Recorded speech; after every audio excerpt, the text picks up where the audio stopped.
All right, so welcome to weighing in on your numbers. We invited past clients and also some current prospective clients that are looking for houses. Glad to have everybody on. So I have had a lot of experience with budgeting over the years personally. So, I help people get into debt, and I also am passionate about helping them get out of it. So this is just a light overview with some tactics that you might or might not be doing. There might be some things you can add to what you're currently doing. Please use the chat or the question button. I'm happy to answer questions. You can also contact me on the side. We can get on a call, and I'm happy to answer anything you've got. My email is also at the bottom of the screen as well. So before I get started, I wanted to mention that I do have a big YouTube library. I've been building it for a couple of years. So Loan with Jen, I've got two channels. Loan with Jen is the buyer portal where I've got lots of info about just little micro topics as far as mortgage goes. And then I've got a more of a biz tips channel just for business people and things about time management and commitment to learning. You see kind of a couple titles there. So feel free to go out to YouTube, subscribe, check out a couple videos, pass it to a friend. I'm just passionate about getting the info out there. Actually, I'll be posting this weighing in on your numbers one on the Loan with Jen. So that'll be popped there after we get done. So just a couple of fancy facts. Did you know 54% of Americans live paycheck to paycheck? I thought that was just a really interesting number. 50% of the workforce doesn't have any pension. So after they retire, they're not, potentially other than Social Security, might not have money coming in. 20% of Americans don't have anything for retirement. So I got all this online, did some research. When Social Security was first created, back in I think it was the 50s, average life expectancy was 62 years.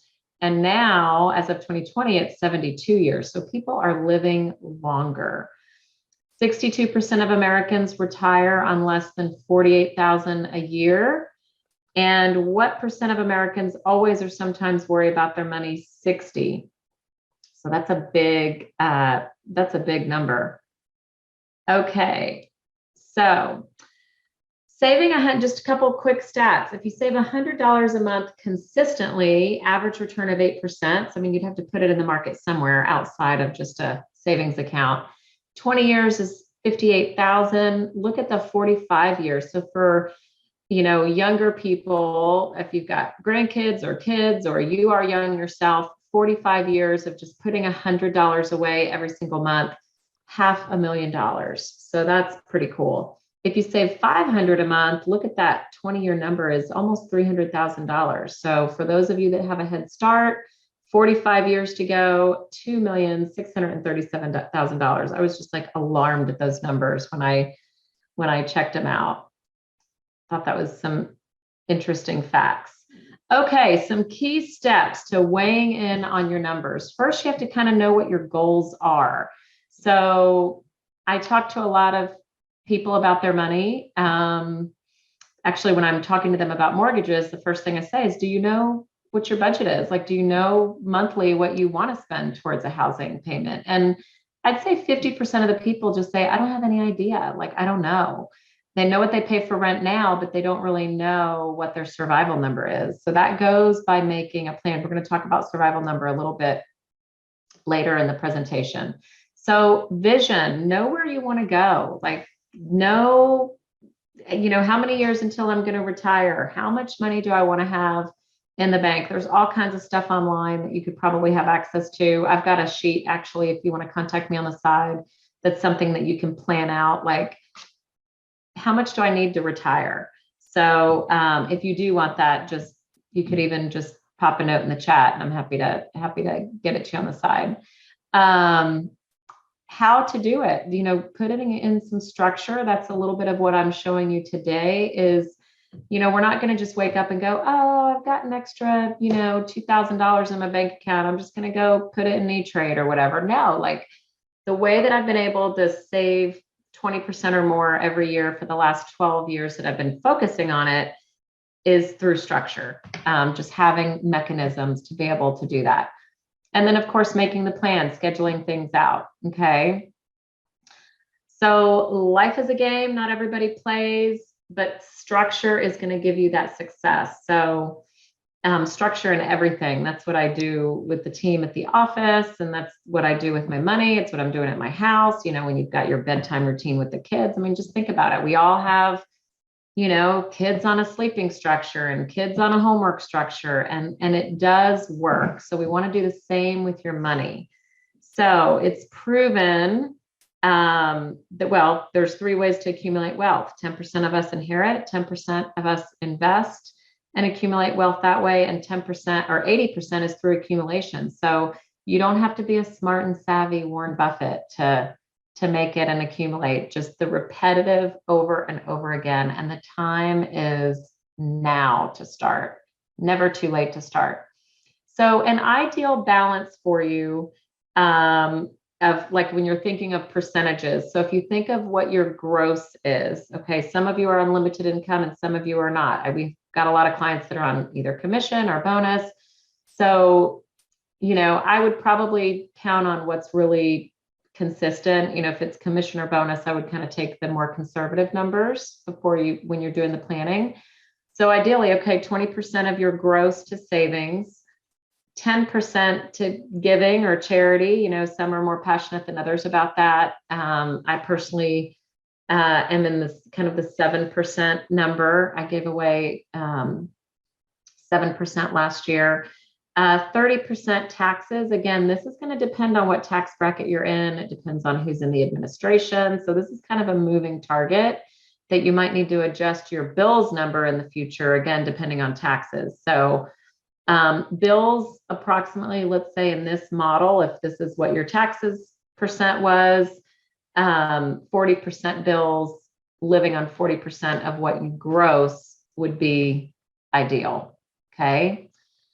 So I've got some tactics. I've got 6 tactics that I've come up with of ways that I have used personally over the years to save the 20%. Now, I was not always saving. So I grew up just kind of, you eat what you kill. If I needed more money, I went and worked another shift at the restaurant. So I started working when I was really young.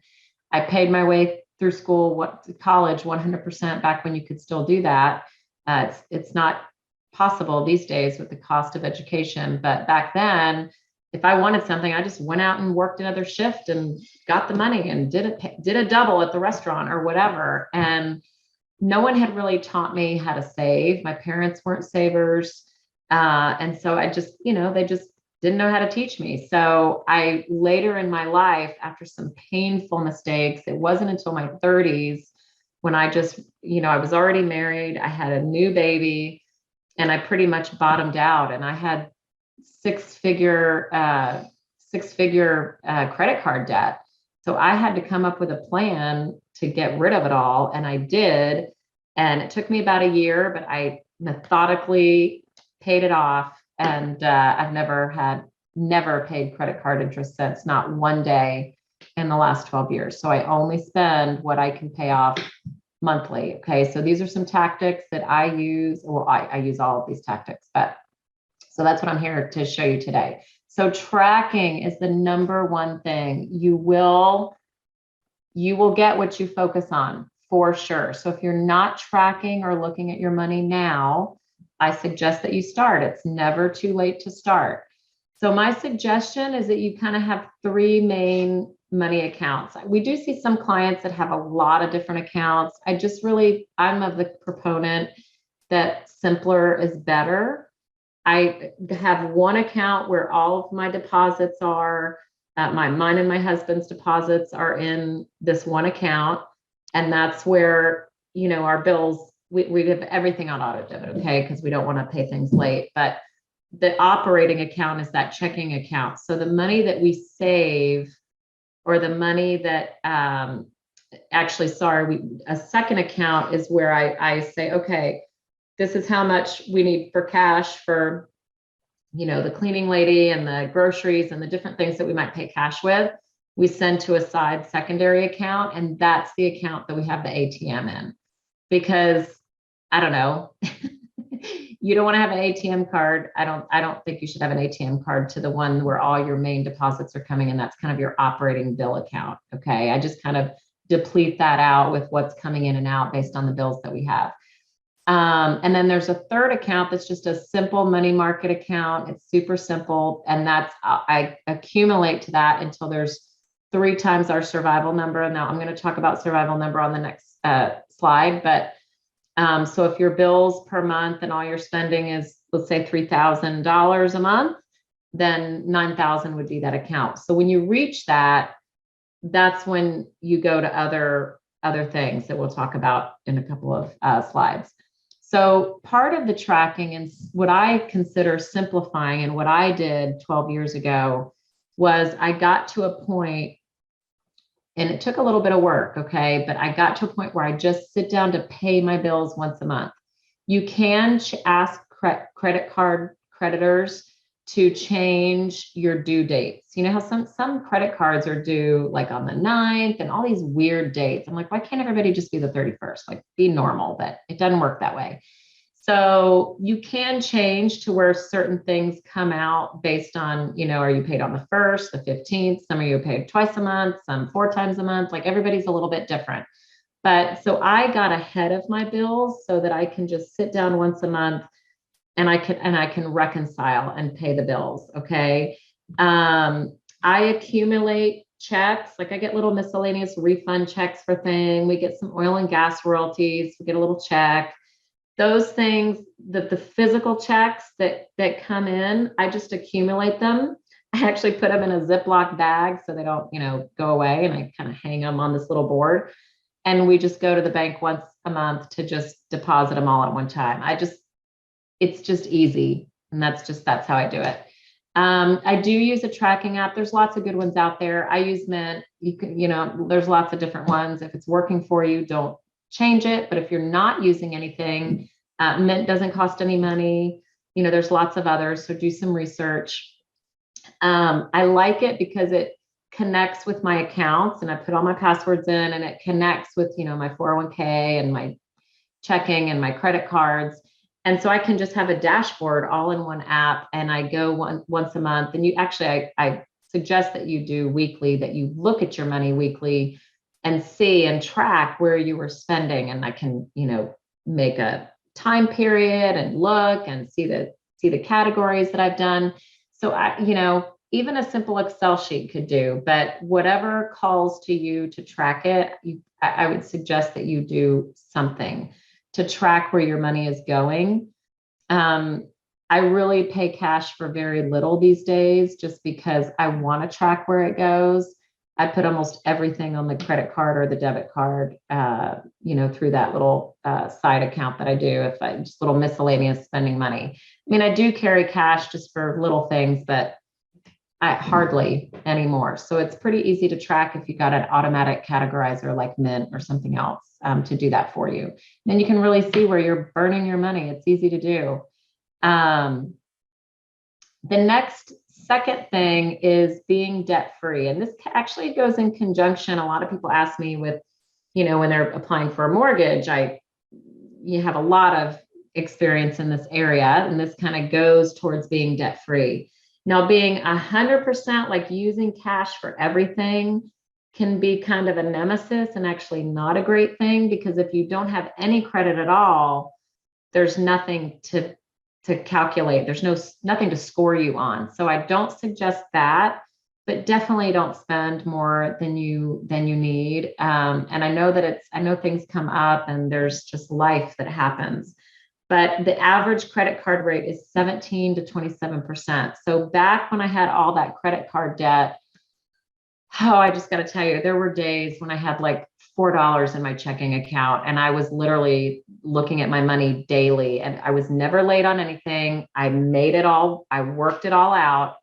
I paid off the smallest balances first because I just needed to reduce the stress of having so many things to keep track of. So I had an Excel spreadsheet, and I knew when everything was due, and I was like on it. So I mean, I can say really, I'm just glad that I was able to at least keep everything afloat while I concentrated on just chopping away. I didn't even care about I didn't care like, oh, this is 0% and this is 20%. I didn't care. I wanted the small ones gone so that I didn't have to worry about them. And that's how I personally chopped it away until they were all gone.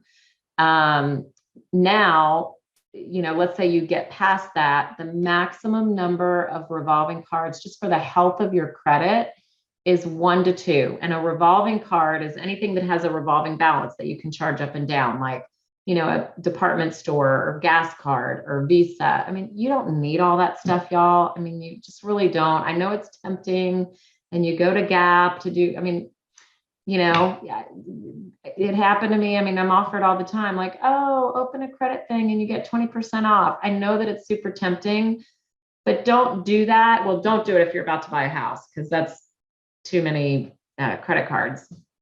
But if you've bought a house and you live there, okay, maybe every once in a while do it, but I pay it in full when it comes. But the ideal number of revolving cards for your credit is 1 to 2 maximum, and definitely watch the utilization. So 30%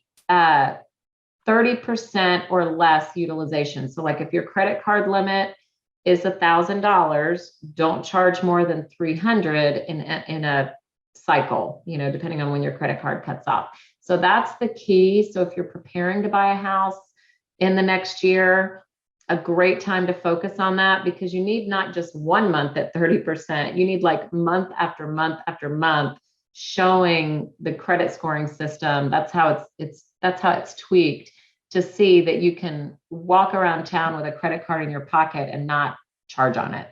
That's where the algorithm is the strongest.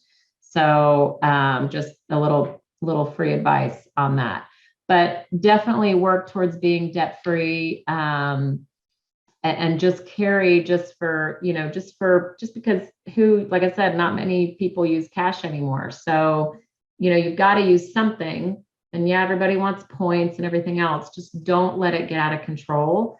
Keep a limit on your card. Like just, if you definitely don't want to spend more than, $1,000 in a month, make the limit $1,000 or make it $750, or, you can control it that way, because the credit card companies, they're always wanting to increase your ceiling. So be careful about that, because then you'll wake up one day and you're like, oh my gosh, like my debt, it's just so high. Right.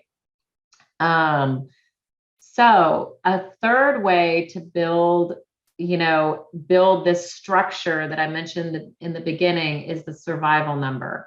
So the survival account is that third bank account that I suggest that you have.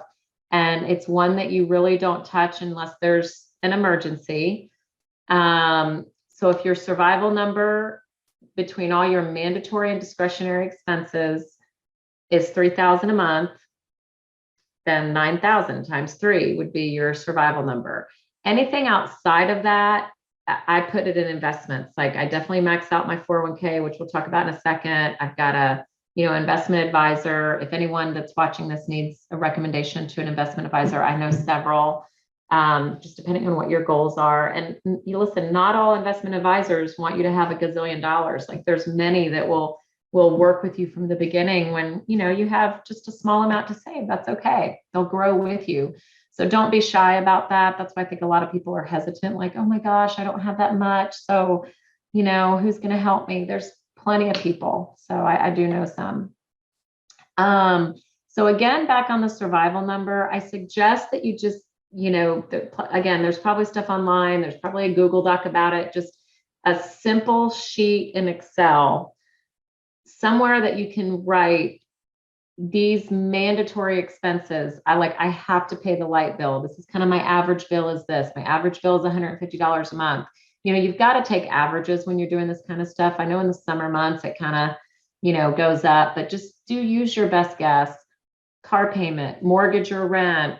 We've got to have a water bill. We've got trash removal. So it depends what's applicable to you.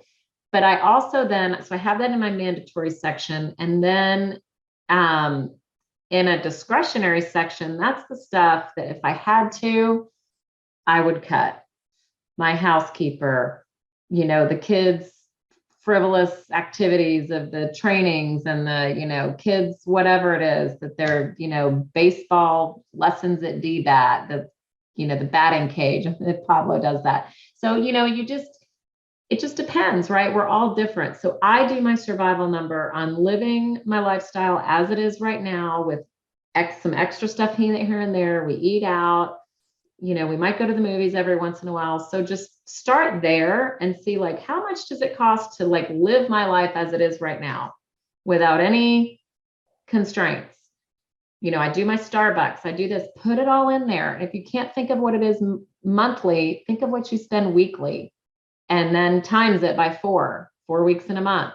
So I challenge you to put that all on one document. And if you don't like all that fancy online stuff, break out a piece of white paper, like literally get a notepad, okay? And do it there and add up the numbers. So I challenge you all to make sure you know what your survival number is. Then if you're not happy with your survival number, because it doesn't allow you to save the money, that's where you have to work backwards, right? Like, okay, this is my survival number. It's more than 40% of my gross. What do I do? Well, that's where you start cutting. It's just as simple as that. I mean, like, I don't even have ESPN anymore. My brother's so mad at me. He's like, I can't believe I'm related to you. You don't even have ESPN. I'm like, dude, we barely watch it. I don't need the $100 extra sports package. So I don't get it, So things like that, like think of what you can live with and what you can live without on that discretionary stuff. Okay. So that's where I started to really pay attention to what do I need? What do I not need? What's frivolous? What can I cut? So every quarter, at least, I go through and definitely try to weed out different things, save $50 on my cell phone bill or whatever it is. Okay. We've got to definitely pay attention to that kind of stuff. So just a little bit of tips for you guys there. So the fourth thing, definitely make sure you're maxing out your retirement. So you've got to, get with a financial advisor or a CPA. The amounts are changing now that I'm over 50. My amount has gone up, so I can do more. I don't know if that's good or bad, but anyway. So just I didn't put any amounts on here because it just changes all the time.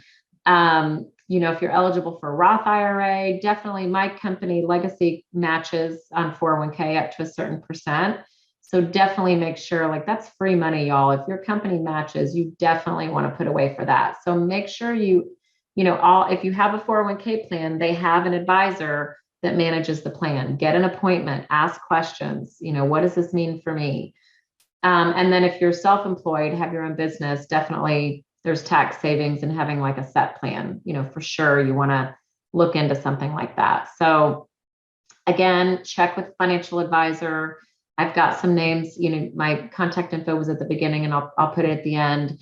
I'm happy to make a couple of recommendations because I know many financial advisors because they refer us their clients. So we've got several that we know do a good job. Happy to put you in that direction. And by the way, the financial advisor, they're going to be able to get an automatic deduction. Y'all need to pay yourself first. So do all this budgeting, figure out how much can safely go, like have it go directly from your paycheck to your investment person. Like then it's out and you just cannot spend it. Like pay yourself first instead of after the fact. But in order to do that, obviously you need to pay your bills, right? So if you're not being able to save enough, you've got to really take a hard look at that survival number. Again, I'm going to go back to that and say, okay, I got to have a hard talk with myself, my spouse, the wall, the cat. I don't even know, like just, you've got to cut. You've got to live within your means if you're serious about saving money. So saving money takes a commitment. So if you're going to be serious about it and you don't want to be left behind when you are older and retire, or when you want to retire, you've got to take action now, no matter what your age is. Okay. I didn't get my act together till I was, God, I think I'm 50 now. I mean, I was like 39. Like I didn't even have a clue. I had like no savings. And now I've got lots of savings based on just changing my habits and having hard conversations with myself around money. Okay, so prepaying your mortgage, I actually have a couple of different ideas about that. I know a lot of people rave about Dave Ramsey. He's a great guy. Nothing against Dave, okay? I believe that a mortgage at the, low percentage rates that they are, and now, values are appreciating. So if you do have a mortgage, you might be able to cash out and use the money for something else. I just really believe in, you've got a low mortgage interest. If you're making, 7 or 8% in the market and you have a 3 to 4% mortgage, there's a differential there. There's a 3 to 4% differential that you could be earning money on your money instead of prepaying your low cost mortgage. So I'm a proponent of just leveraging. I do not prepay my mortgage personally. I put it in investments that are earning me more percentage. I have a financial advisor that advises me, so I don't want to be a day trader ever. We lost money a long time ago thinking we were day traders. I'm like, okay, we can't ever do that again. So I have secondary different beliefs than Dave Ramsey about prepaying everything, but depends also how old you are. And now that I'm 50, I can see that I'm going to start changing, how I might think about money, about the house equity and all that kind of stuff. But again, it depends on your age. So make sure you're talking to someone about that. If you want to prepay without really thinking about it, I consider a biweekly mortgage. Now, biweekly is where you pay every 2 weeks. So there's a company that has to administer that for you. So like, when your mortgage is with whatever company, there'll be a company, a secondary third-party company you can subscribe to, and they take out from your bank account every 2 weeks. They're basically getting ahead, and then they're taking a payment and making one extra payment per year, basically, on your mortgage. Now, I would do it myself and just take a little bit out of, put 1/12 or 2/12, 1/6 of my mortgage extra payment on my mortgage every month and just do it that way. I don't like biweekly. I did it one time. I just didn't like the way it felt. It was just weird. And it charged like $4 every time it took something out of my account. I'm like, I could totally do this on my own. I'm just going to pay $100 extra on my mortgage auto debit and be done with it. So it's up to you, but that's out there. So paying one extra payment, no matter how you do it one time a year, or if you do it little by little in chunks over the span of 12 months, it turns a 30-year mortgage into a 22-year mortgage. So without even really thinking about it and just paying a little bit extra, it goes a long way. So consider doing something like that with little itty bitty increments rather than taking these big chunks and paying them towards a low interest rate mortgage. But the value of your house, the main thing I want to hit home is if you are renting right now, rent is not it's appreciating in price, it's going up, but the value of rent is nothing. That you're just, you have a place to live, that's about it. But a house is going to appreciate. Now, average, the last 2 years we kind of have to erase, it's going to go away eventually, but for right now, appreciation is here to stay. I believe it's going to be here actually for years to come, that the market's going to be really tight just based on what I've been reading. So getting in and having, let's just say 5% appreciation. So if on $100,000 house, which you can't really get anymore in Houston, but let's just easy math, 100,000, 5% appreciation is $5,000 a year. So that's just adding on the value. So it's silently accumulating and you're not really realizing it. But when you sell your house later on, you're going to be like, wow, I've got this extra cash that I didn't plan on. This is amazing. So it's just sitting there appreciating for you, and you're going to be able to cash in on that at some point. So owning a home is definitely the way to go to start appreciating on your equity. And some hot areas appreciate even faster than that. So it's pretty cool how that happens. Okay, the last thing that I have is investing in the market Mutual funds are, of course, the safest. I definitely would get some advice. I mean, even though I work with money every day, I'm not savvy in the stock market, but I hang around people that are. And so I kind of get tidbits, little bits and pieces. So I would definitely suggest getting help in this area if you are not one of those people who have a lot of extra time to study and read articles and all that kind of stuff. But mutual funds are a safe way to invest. Most of the 401k plans have mutual funds. Pick a fund that has at least 20 stocks in each fund. Invest every month. I would, like I said, with a financial advisor, you can put money away. Say, okay, I want you to take out 200 every single month, auto debit from my account, or have my paycheck go directly to, this mutual fund or whatever. And then, check out 529 programs for the kids, check out life insurance, check out these things that financial advisors can help you with. I'm just a big proponent. My dad sold life insurance he's semi-retired, but he sold life insurance for years and years. I super believe in it. 529s, I have 529s for both of my kids. There's lots of stuff out there that if you don't inform yourself, you're not going to know about it. But if you get consistent about putting money away, y'all, even $200 a month. I mean, we went back, remember that slide from the beginning where $100 a month consistently over even 35 years was like a couple $100,000. Like, it's amazing. It doesn't take very much. So that is what I've got. These are just some tips, but the main thing is the structure and getting on a path where you're paying attention to your money. So it doesn't take a bunch of fancy programs. Just know your survival number. That's the main thing, because I think if you don't know where to cut, you're not going to have an excess money. And it's hard. It's hard to cut because you're, living with things the way that you're used to them. And it's like, oh my gosh, I can't get a manicure now for like months and months at a time, or whatever it is that you like to spend money on. You might need to go some time without that, but the benefits are very, very great. So looking back on 20+% of savings for 12 years in a row, I can just tell you the benefits of that are just the best is yet to come. So do the hard work, chat with me on the side, email me or call me on the side if you want to get a call. I'm happy to answer questions about that, because I've been there. I've been there with a lot of debt. I've paid it all off, and now I've been able to maintain that. So I'm happy to, answer questions for anyone about that at all.